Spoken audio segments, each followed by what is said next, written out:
ఇదే ఇక్కడే సభలో సర్దార్ గబ్బర్ సింగ్ సినిమాకి మహబూబ్ నగర్ నుంచి వచ్చిన ఒక యువకుడి గురించి చెప్పాను, మన అభిమానులు ఒకటి గురించి చెప్పాను. అన్న నువ్వేమి ఇవ్వదు, ఒక హిట్ ఇవ్వన్నా చాలని.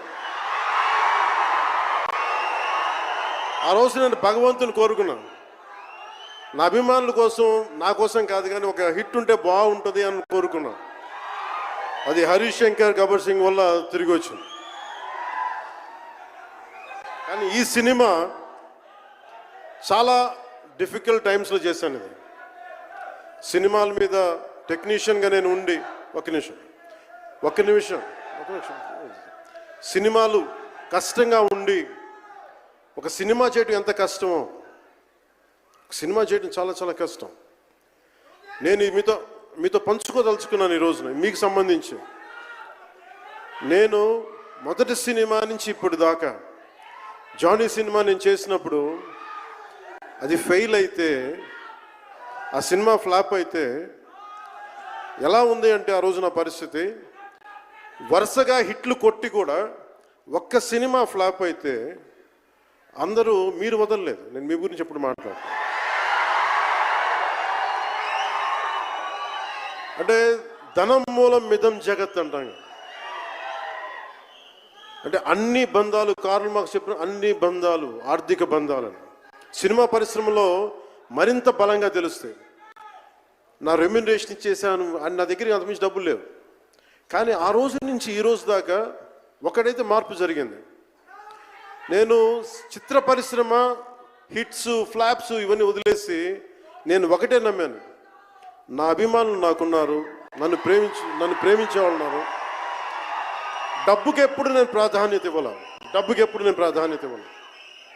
నేను ఇచ్చింది బంధాలకు ప్రాముఖ్యత ఇచ్చాను. మనిషి నుంచి మనిషి బంధం.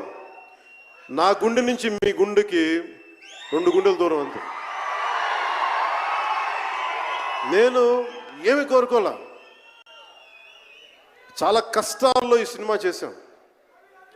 పేరుంది, ప్రధానమంత్రి గారి దగ్గర నుంచి అందరు తెలుసు. కానీ దానివల్ల డబ్బులు రావు. మనకి డబ్బులు వచ్చే సినిమానే రావాలి. కానీ సినిమాని ఎలా చేస్తాం, మిమ్మల్ని రంజింపజేయాలి, మిమ్మల్ని ఆనందింపజేయాలి. మనకి ఖుషీ లాంటి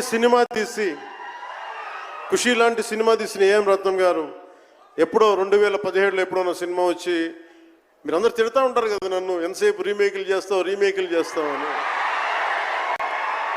కరెక్ట్, ఏం చేయమంటారు చెప్పండి. మనకెవరు పెద్ద పెద్ద దర్శకులు లేరు. మన కింద నుంచి వచ్చిన వాళ్ళం.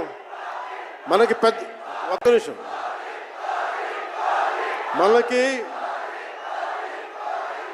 మన సినిమాలని చెప్తున్నా, ఓజీ సంతోషం, ఇది వీరా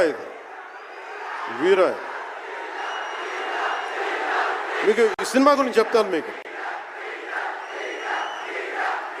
అంటే మనకి దర్శకులు ఎవరు లేరు. నన్ను అందరూ కూడా ఈ రీమేక్ చేస్తే వీడితో పని అయిపోతే డబ్బులు వస్తాయి, వీడికి రీమేక్ చేస్తే డబ్బులు వస్తాయి. మధ్యలో నేను చేసిన పాపం వల్ల ఒక ఫ్లాప్ తీసాను అంతే. ఆ ఫ్లాప్ తర్వాత నా గ్రిప్ రాలే మళ్ళీ ఫిల్మ్ ఇండస్ట్రీలో. మళ్ళీ నాకు నిలబడింది ఒక త్రివిక్రమ్ శ్రీనివాస్ నిలబడ్డాడు నా కోసం. ఆయన ఎవరో కూడా తెలియదు నాకు.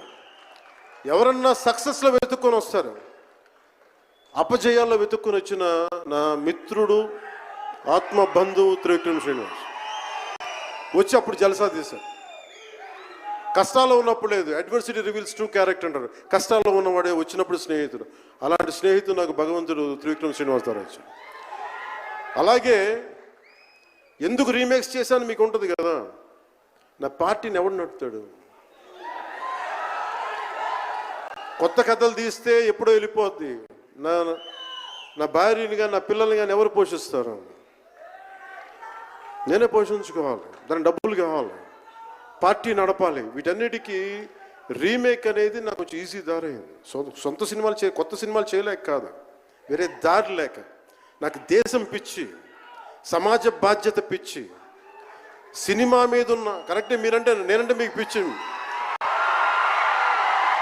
అలాంటి నేను ఒక మంచి సినిమా రావాలని కోరుకుంటే అది రత్నం గారి ద్వారా వచ్చింది. కోరుకున్నాడు ఆయన, నీతోటి ఒక బలమైన సినిమా తీయాలని. ఏదో ఆయన కూడా ముందు రీమేక్ వచ్చారు, అవి అటు ఇటు తిరిగి యాక్చువల్గా క్రిష్ గారి వల్ల ఈ సినిమా వచ్చింది. ముందు జాగర్లమూడి క్రిష్ గారికి మనందరం ముందుగా కరతాళ ధ్వనుల ద్వారా చాలా బలంగా తెలియజేయాలి. ఆయన ఒరిజినల్ ఫౌండేషనల్ వర్క్ మీద ఇది ముందు. వ్యక్తిగత కారణాలు, కొన్ని ప్రొఫెషనల్ రీజన్స్ వల్ల మధ్యలో ఆయన వెళ్ళిపోవాల్సి వచ్చింది. ఈ సినిమాకి 2 కరోనా ఇది వచ్చినాయి, 2 కరోనా వేవ్స్ కొట్టినాయి. దాని మధ్యలో నలిగిపోయింది సినిమా. అలాంటి సమయంలో ఒక ఆస్కర్ విన్నర్ ఎక్కడో మనం ఆంధ్రప్రదేశ్లో చిన్న బడ్జెట్లో సినిమా తీస్తే మన బడ్జెట్స్ ఎంత ఉంటాయి, 10 కోట్లు 15, అలాంటి సినిమాల నుంచి సంగీత దర్శకత్వం వహించి మనం పెట్టే నాటు నాటు నాటు అనే పాట ప్రపంచమంతా ఉర్రూతో లూగిస్తుంది అనేది తెలియజేశారు కీరవాణి గారు. అలాంటి కీరవాణి గారు నేను ఈ సినిమాని ఎన్నిసార్లు చేసే పరిస్థితుల్లో నిజంగా ప్రతిసారి నాకు నిరుత్సాహం ఉండేది.